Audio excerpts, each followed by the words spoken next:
Olá, povo de Deus, e também você que é familiar de alguém aí que está totalmente integrado no meio evangélico e é um morador desta cidade, alguém que ama esta cidade, Belo Horizonte.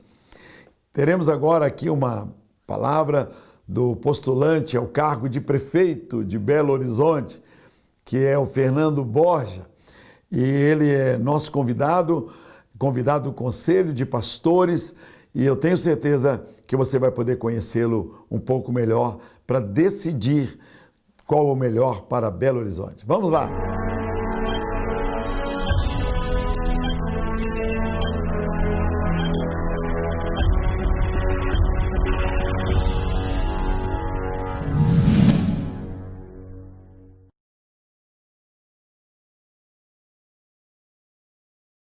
Bom, obrigado, pastor, pela oportunidade de estar aqui para a gente poder comentar e explicar o que nós estamos vivenciando hoje. Tem 3 anos e meio que eu já entrei na vida pública e nessa experiência que eu tive como vereador, a gente consegue descobrir que existe uma luta ideológica na nossa cidade. Nós temos hoje um grupo que é chamado Grupo de Esquerda, que ele é muito liberal nos costumes e ele é principalmente estatizar o nosso capital, a nossa cidade, aumentando os impostos, inchando a máquina.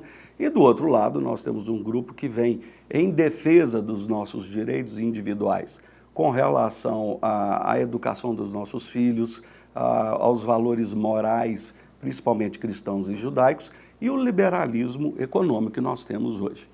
Desde a época do plano diretor para cá, a gente vê que a cidade vem perdendo em questão de investimentos, afastando os investimentos e gerando cada dia uma certa crise com relação ao emprego, ao desenvolvimento, ao empreendimento.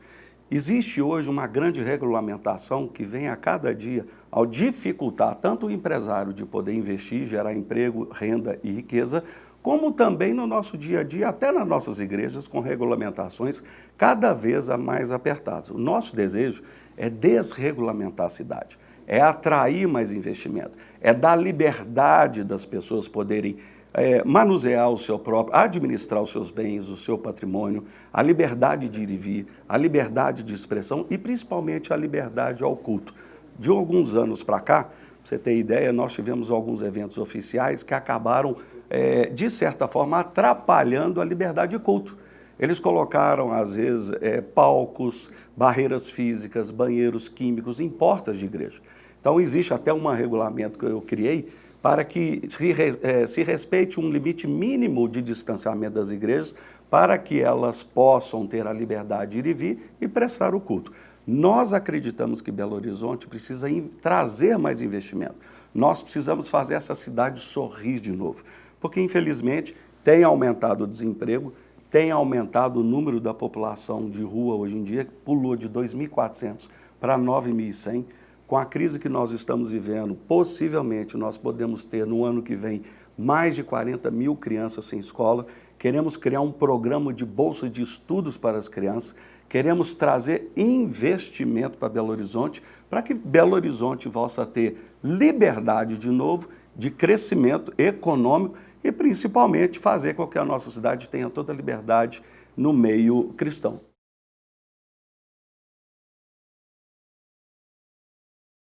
Olha, a minha família tem mais de 100 anos de evangélicos. O presbiteriano, vamos dizer, um missionário presbiteriano, ele evangelizou minha família no alto do Rio Paranaíba há mais de 100 anos. Há 80 anos a família Borja veio para Belo Horizonte. Nós temos, para você ver, o Hospital Evangélico, nós ajudamos a fundar o Hospital Evangélico. Meus tios-avós foram os diretores-presidentes, meu tio até hoje o diretor-presidente. A Mocidade para a Cristo do Brasil nasceu na minha casa, na rua Ponte Nova, com Sabará. Lá por uma profecia da Dona Esmeraldas, nós doamos a casa para ser hoje uma igreja. Eu fui criado no meio da igreja metodista. Minha família da minha mãe, família presbiteriana, e após a morte do meu pai, depois dos meus 16 anos, eu fui para os Estados Unidos estudar no Christ for the Nations em Dallas. Voltei ao Brasil, ajudei a abrir o Cristo para as Nações aqui, ajudei a abrir a Carisma na Igreja Batista da Lagoinha. Eu sou advogado, administrador de empresas, fui o gestor da Igreja Batista da Lagoinha e nesse meio evangélico nós temos um relacionamento muito próximo, Porque eu trabalhei com Portas Abertas Internacional. Tive uma oportunidade assim linda na minha vida de ter sido até, vamos dizer, detido no aeroporto do Vietnã com 32 Bíblias e $5.000. Trabalhei também com a Alphalete Internacional, que trabalha com alfabetização de adultos, educação infantil, pré-escola, desenvolvimento comunitário, em 26 países. Ou seja, a história da minha família e o meu relacionamento com todos os meus familiares, que a maioria são até pastores, faz com que a gente tenha hoje essa liberdade, intimidade e relacionamento no meio evangélico.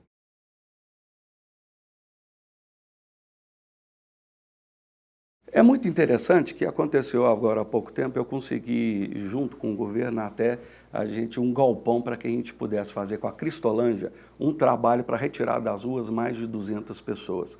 Acontece que a própria secretária, que é da área de assistência social, disse que esse governo não faz projetos com entidades religiosas. Agora, para você ver que coisa curiosa, se nós fizermos um programa hoje de bolsas de estudos, como que nós podemos atender muitas crianças que vão ficar sem escola ano que vem, se mais da metade das escolas infantis já quebraram, os pais estão inadimplentes, professores perderam o emprego? Nós vamos criar um programa de bolsas de estudos para que talvez até as igrejas possam nos ajudar.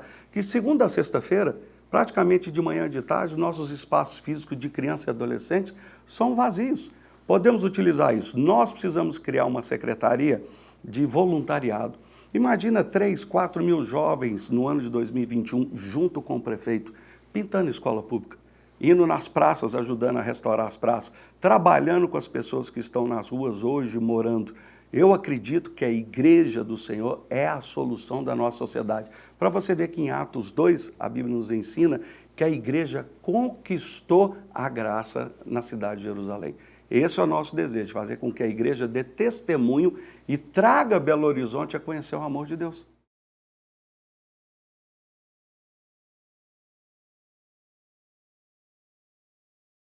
Bom, nós precisamos fazer com que as regionais voltem a funcionar e não tão centralizado como é hoje. Todas as novas regionais, ela tinham um orçamento próprio para poder tampar buraco, para poder fazer reformas. Em caso, por exemplo, da Defesa Civil, já existia uma equipe de trabalho para poder ir na comunidade, alertar as pessoas e retirar as pessoas. Esse é um dos primeiros passos. Eu fui liquidante de uma cooperativa de crédito de Belo Horizonte. Eu sei como que funciona o sistema cooperativo e, principalmente, como eu trabalhei fora em organizações internacionais, nós sabemos trabalhar com microcrédito e crédito solidário. Nós queremos abrir cooperativas de crédito em Belo Horizonte, em setores até com a igreja, para que nós possamos trazer o desenvolvimento através do autofinanciamento ou financiamento de categorias. Eu vou dar um exemplo. Nós podemos pegar 10 artesãos. Hoje, se você for num banco, o banco vai te cobrar talvez os seguros e taxas. Com o sistema cooperativo e você fazendo um programa de um fundo de investimento, você pode pegar 10 artesãos, cada um recebe R$ 1.000, os 10 são devedores solidários e se um tiver um acidente ou adoeceu ou teve um problema, os outros 9 ajudam a manter os pagamentos em dia e não há inadimplência. Você pode gerar emprego, renda, crescimento econômico através do sistema cooperativo em Belo Horizonte. Bom, aqueles que estão nos assistindo nesse momento, em Atos 13:36, diz que o rei Davi cumpriu o propósito de Deus na sua geração. Nós sabemos que hoje o Covid nos trouxe duas coisas muito curiosas. A primeira é que Deus está fazendo um avivamento no nosso meio. A segunda é que nós vemos a cada dia a vinda de um ambiente do anticristo, que ele vem nos tirar todos os direitos individuais de cada um de nós, que são constitucionais, a liberdade de ir e vir, a liberdade de expressão, a liberdade de você gerir o seu patrimônio, a liberdade de você fazer os seus negócios e a liberdade hoje da liberdade ao culto. Nós precisamos nos levantar como uma geração que se levanta contra um sistema que nós sabemos que é contrário à nossa fé, que é contrário à nossa família e, principalmente, ataca a mente e a doutrinação de crianças e adolescentes. Nós cremos que juntos podemos reconstruir Belo Horizonte, que juntos podemos fazer Belo Horizonte como uma referência nacional, porque o Evangelho aqui trouxe uma grande diferença no país todo. E eu creio, em nome de Jesus, que nós juntos com a igreja, com a população de Belo Horizonte, nós podemos fazer toda a diferença e nós precisamos ter a coragem de fazer a diferença.